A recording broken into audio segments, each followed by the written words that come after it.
ఏ రంగంలో నిన్నటి వరకు 9% లేదు కదా మాకు. విద్యారంగంలో, ఉద్యోగ రంగంలో, రాజకీయ రంగంలో, ఏ రంగంలో మా షేర్ 9% రాలేదు కదా. 4, 5, 3% వచ్చింది అనుకో, మేము వెనుకబడ్డట్టే కదా.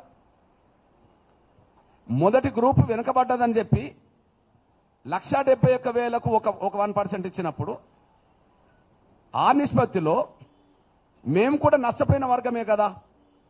పోనీ 171 కాదు, దాన్ని డబుల్ చేసి 3,40,000 అని ఇవ్వాలి కదా. దాన్ని డబుల్ చేసి 3,40,000 ఇవ్వాలి కదా. 3,40,000 ఇచ్చిన మాకు 11% వస్తుంది. మొదటి గ్రూపుకు అన్ని రకాలుగా వెనుకబాటాన్ని మీరు గుర్తించి జనాభా లేకపోయినా 2 లక్షల లోపాలకు 1% ఇచ్చారు. ఓకే, మేము జనాభా ఉన్నాం, మీరు దాని ప్రకారం ఇవ్వలే. మా వెనుకబాటు ఉన్నది కమిషన్ నివేదికలు సాక్ష్యం. 10% ఉండి 5% పొందడం అంటే 5% మేము కోల్పోయిన వాళ్ళం కదా, నష్టపోయిన వాళ్ళమే కదా. మరి మా వెనుకబాటును చూస్తే వాళ్ళకు 171,000కు ఒక 1% ఇచ్చిన మాకు 3 లక్షలకి ఇవ్వండి, 3,40,000కి ఇవ్వండి, మాకు 11% వస్తుంది. జనాభా చూసినా మా వెనుకబాటు చూసినా మా 11% మాకు వస్తుంది. నంబర్ 3, ఇక్కడ కమిషన్ ఏదో రకంగా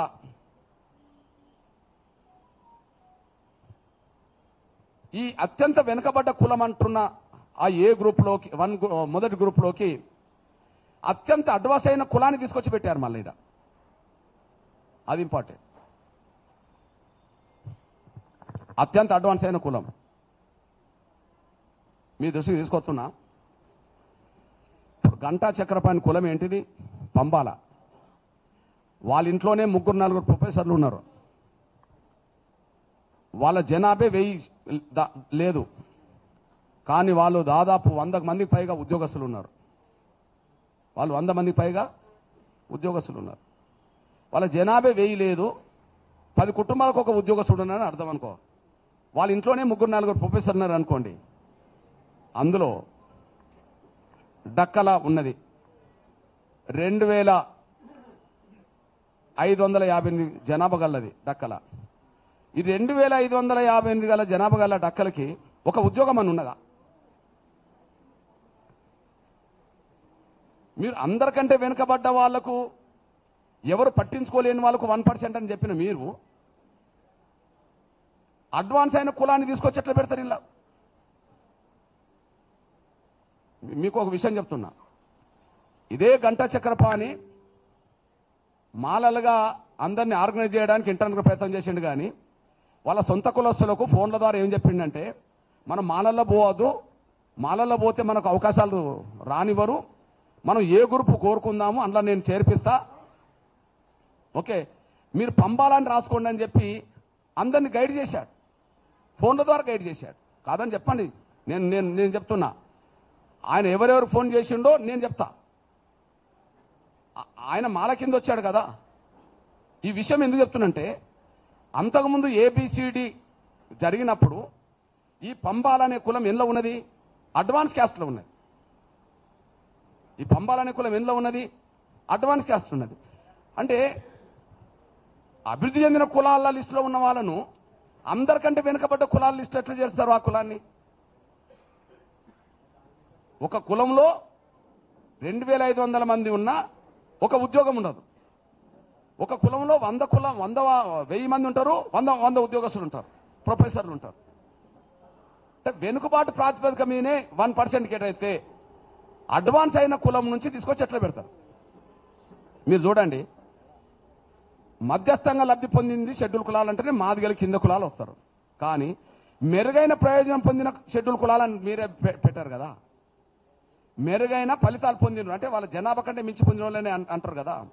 మరి అంతకుముందు వీళ్ళు ఇంట్లోనే ఉన్నారు కదా పంబాల. అంతకుముందు బాగా అడ్వాన్స్ అయిన లిస్టులోనే ఉన్నారు కదా. మరి అంతకుముందు అడ్వాన్స్ అయిన లిస్టులు మళ్ళా కనీసం మధ్యస్థంగా లబ్ధి పొందిన దగ్గర రాలేదు, కానీ అసలే అందరికి వెనకబడ్డ వాళ్ళ దగ్గరికి ఎట్లా వచ్చిండ్రు? జంప్ ఎట్లా అయినరు? ఎట్లా జంప్ అవుతారు? తర్వాత మీ దృష్టికి తీసుకొస్తున్నా. మొన్నే అనే కులం ఉన్నది. గద్దర్ కులం మన్నెపోలు అంటారు కదా, మన్నెపోలు అంటారు, మన్నె కులం. వాళ్ళు 29,650. ఈ మన్నెమనే కులం మాలలకు వర్తించి సి గ్రూప్లో ఉన్నదే కదా. ఈ మన్నెపనే కులం మాలలకు వర్తించి సి గ్రూప్లో ఉన్నదే కదా. అడ్వాన్స్ క్యాస్ట్ కదా, బాగా అభివృద్ధి చెందిన 3వ లిస్టులో ఉండాల్సిన కులం కదా. మెరుగైన ప్రయోజనం పొందిన షెడ్యూల్ కులాల లిస్టులో ఉండాలి కదా. ఆ లిస్టులో ఉండాల్సింది మన్నెపోలు అనే వాళ్ళు అత్యంత దయనీయ జీవితాలు గడుపుతున్న వాళ్ళని చెప్పి మీరే లిస్ట్ తయారు చేసి, మొదటి లిస్ట్ తయారు చేసి గండెట్లో తీసుకొచ్చారు. దానికి ఒక కారణం ఉన్నది. ఓకే, ఈ అత్యంత వెనుకబడ్డ ఆ దళిత లిస్టులోకి ఈ అడ్వాన్స్ అయిన ఒక కులాన్ని 2 కులాన్ని అన్న తీసుకొచ్చి పెడితే వీళ్ళే దోసుకోవచ్చు అని. ఇది విషయం. అరే మాదిగలే దోసుకోంగా మా బుడగ జంగాలయో మా డక్కలోలయో వీళ్ళు దోసుకోలేరా? అందరి నుంచి షిఫ్ట్ అయిందుకు వచ్చేశారు. బాగా అడ్వాన్స్ అయిన కులస్తులు ఎక్కడికి వచ్చారు? బాగా వెనుకబడ్డ కులాల లిస్టులోకి వచ్చేశారు.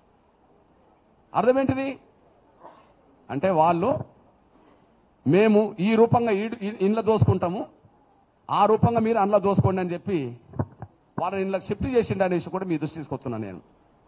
అత్యంత వెనుకబడ్డ కులాల లిస్టులోకి అత్యంత అడ్వాన్స్ అయిన కులాలు కూడా ఇందులోకి రావడం జరిగిందంటే ఇది కుట్రపూరితంగా జరిగింది అనే విషయం మీ దృష్టికి నేను తీసుకొస్తున్నాను నేను. లేకపోతే పంబాల ఎట్లా వస్తుంది? అడ్వాన్స్ క్యాస్ట్ కదా. గత ఏబిసిడి గ్రూప్లో ఈ సి గ్రూప్లో ఉన్నదే కదా. సి గ్రూప్ను అడ్వాన్స్ అయిన కులంగానే తీసుకొచ్చారు కదా. మీరే 3 లిస్టులు చేశారు కదా. అంతకుముందున్న సి గ్రూప్లో వీళ్ళు ఉన్నారు కదా. మరి ఎట్లా వచ్చారు ఇళ్లకు? నంబర్ 1. రెండోది, ఇక్కడ మాదిగల ప్రాతినిధ్యం పెరగద్దు, మాలల ప్రాతినిధ్యం పెరగాలి. ఇది కుట్ర కూడా ఉన్నది. లాస్ట్కు వీళ్ళు ఈ కాంగ్రెస్ ప్రభుత్వం మొదటి నుంచి ఒక పని చేస్తున్నది. నేను తెలంగాణ ఉద్యమ కాలం నుంచి ఇప్పటి వరకు 2 చూస్తున్నా. తెలంగాణ ఉద్యమ కాలం నుంచి 2 చూస్తున్నా. తెలంగాణ రాష్ట్రం మనం అందరం కలిసి కోరుతుంటే తెలంగాణను అడ్డుకుంటామన్నది ఎవరు? సీమాంధ్ర, అంతేనా? సీమాంధ్ర భూస్వామ్య పెట్టుబడిదారు వర్గం అడ్డుకుంటాను. కానీ తెలంగాణను అడ్డుకోలేని పరిస్థితులు వాళ్ళకి నెట్టబడ్డారు. తెలంగాణ అడ్డుకుంటాం అన్న వాళ్ళు తెలంగాణను అడ్డుకోలేని పరిస్థితులు నెట్టబడ్డప్పుడు చివరి నిమిషాలు ఏం చేశారు చెప్పండి? ఇక తెలంగాణ పోనీ కానీ ఆ పోలవరంకు కట్టుకోవడానికి మాకు 200 గ్రామాలు, ఆదివాసీ గ్రామాలు ఆ భద్రాచలం కింద ఉండబడి 7 మండలాలను మాకు ఇవ్వండి అని అన్నారు. అంతకుముందు కేసీఆర్ ఒక మాట అనేవాడు, తెలంగాణ భౌగోళిక ప్రాంతం నుంచి ఇంచు భూమి కూడా పోనీ అని అనేవాడు. అన్నాడా లేదా? చాలాసార్లు ఇంచు భూమి కూడా పోనీ అని అన్నాడు. కానీ తీరా తెలంగాణ ఇచ్చే సమయానికి వాళ్ళు పెట్టిన ఒత్తిడికి తలొగ్గి 7 మండలాలు 200 గ్రామ పంచాయతీలు అటు వెళ్ళిపోయినాయి. అంటే తెలంగాణ ఇచ్చినట్టే ఇచ్చి మళ్ళీ అడ్డుకునే వాళ్ళ అనుగుణంగా కూడా నిర్ణయం తీసుకున్న విషయం కూడా మీ దృష్టి తీసుకొస్తున్నా నేను. ఏది తెలంగాణకు సంబంధించిన విషయంలో అప్పుడు జరిగిందా లేదా? నేను కేసీఆర్ లాగా మౌనంగా ఉండ కదా. కేసీఆర్ తెలంగాణ రావాలని అంటూనే ఇంచు భూమి కూడా పోడగొట్టుకోనన్న అతను 200 గ్రామ పంచాయతీలు పోయినా 7 మండలాలు పోయినా కూడా ఆయన పెద్దగా వచ్చి రోడ్డు మీదకి వచ్చి దాన్ని ఆపే ప్రయత్నం చేయలే.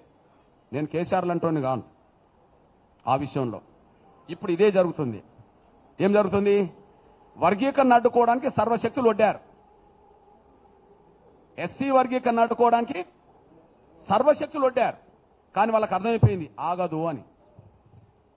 తెలంగాణ అయితే ఎట్లయితే ఆగదన్న అనుకున్న తర్వాత లాస్ట్ పాయింట్గా వాళ్ళు అది కోరుకుంటే అది జరిగిపోయిందో, ఇప్పుడు వర్గీకరణ అడ్డుకోలేమనే విషయం అర్థమైన తర్వాత సరే వర్గీకరణ జరిగినా కూడా కొద్దిగా మాదిగల ప్రాతినిధ్యం కొద్దిగా తగ్గించి కొద్దిగా మాలల ప్రాతినిధ్యం కొద్దిగా పెరిగేటట్టు చూడండి అని చెప్పి ఆ